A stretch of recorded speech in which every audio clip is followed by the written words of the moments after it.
तो धन्यवाद साथियों। जय जवान जय किसान, भारतीय किसान लोक शक्ति जिंदाबाद।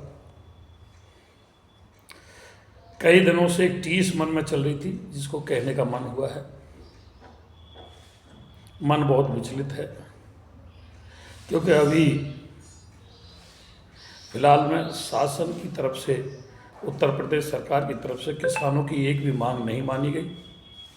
जो नोएडा और ग्रेटर नोएडा प्राधिकरण के लिए हाई पावर कमेटी बनी थी और उसने किसानों को सुना था, वो सारी शर्तें किसानों की खारिज कर दी गई शासन स्तर से। ये पहली बार देखने को मिला कि जितनी भी मांगें थी किसानों की, चाहे 10% प्लॉट की मांग हो, चाहे आबादी विस्तारण की मांग हो या शिफ्टिंग की मांग हो, जितनी भी मांगें थीं उन सब को शासन की तरफ से एक कलम से खारिज कर दिया गया। फिर पछताए क्या होता है जब चिड़िया चुग गई खेत। किसी भी किसान नेता ने इसका मंथन नहीं किया कि सरकार ने हमारी मांगें खारिज क्यों की।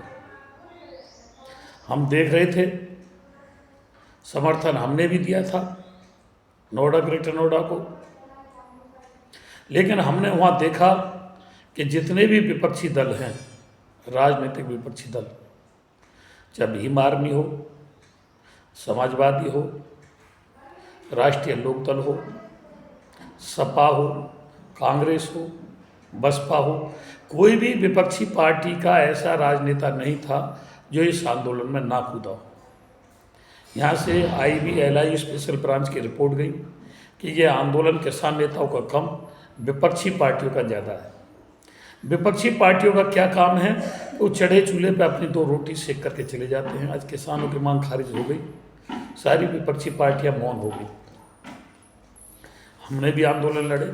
समाजवादी के समय पर 64.7% को लेकर माननीय राजेंद्र चौधरी की अध्यक्षता में हाई पावर कमेटी बनी। दिल्ली UP भवन में उसकी सुनवाई हुई।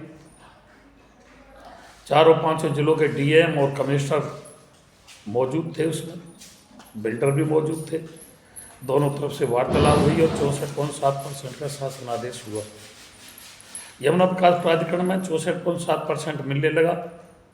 हाई कोर्ट ने फिर बिल्डरों के दबाव में आकर के निरस्त कर दिया। तो भारतीय किसान लोक शक्ति मात्र सिर्फ एक ऐसा संगठन है जो सुप्रीम कोर्ट में डॉक्टर सूरज सिंह एडवोकेट को खड़ा करके दोबारा से सुप्रीम कोर्ट से 64.7% की मांग की। और जब माननीय राजेंद्र चौधरी जी ने दिल्ली में उसको, किसानों को सुना, तो उसके बावजूद भी हमने सलारपुर अंडरपास पर धरना दिया जब तक घोषणा कन्फर्म नहीं हो गई और किसानों को 64.7% का चेक वितरण होना शुरू नहीं हो गया, जब तक हम सलारपुर अंडरपास से नहीं हटे। बराबर आंदोलन करते रहे। आज पहली बार देखने को मिल रहा है कि किसानों की संपूर्ण मांगें एक कलम से खारिज कर दी गई हैं। ये किसानों का बहुत बड़ा दुर्भाग्य है और इसका मुख्य कारण है कि हमारे आंदोलन में विपक्षी पार्टी, जो राजनीतिक पार्टी है, उनका कूदना। जब किसान नेता विपक्षी पार्टियों से हाथ मिला लेंगे या किसान नेता राजनीतिक करने लगेंगे तो किसानों का हश्र यही होगा। इसलिए मैं किसानों से फिर दोबारा से अनुरोध करता हूँ, जितने भी किसान नेता हैं, क्योंकि आज गांव-गांव किसान नेता हैं, गांव-गांव राष्ट्रीय अध्यक्ष बन गए हैं, सैकड़ों किसान संगठन हो गए हैं। ये फूट का एक कारण रहा है। तो सभी राजनेताओं से, सभी राष्ट्रीय अध्यक्षों से, जो भी अपना संगठन चला रहे हैं, कि कम से कम राजनीतिक पार्टियों से दूरी बना करके रखें। जो होना था वो हो गया, क्योंकि बार बार तवे पर रोटी नहीं सेकी जा सकती। कोई समय आता है जब गर्म तवे पर चोट लगती है। इस समय किसानों का बहुत बड़ा, नोएडा, ग्रेटर नोएडा और यमुना विकास प्राधिकरण के किसानों का दुर्भाग्य है कि जो उसी दिन से किसान इंतजार कर रहा था कि 10% या आवासीय प्लॉट होगा, उसको निरस्त कर दिया गया और उसकी कोई सुनवाई सरकार आराम से नहीं करेगी।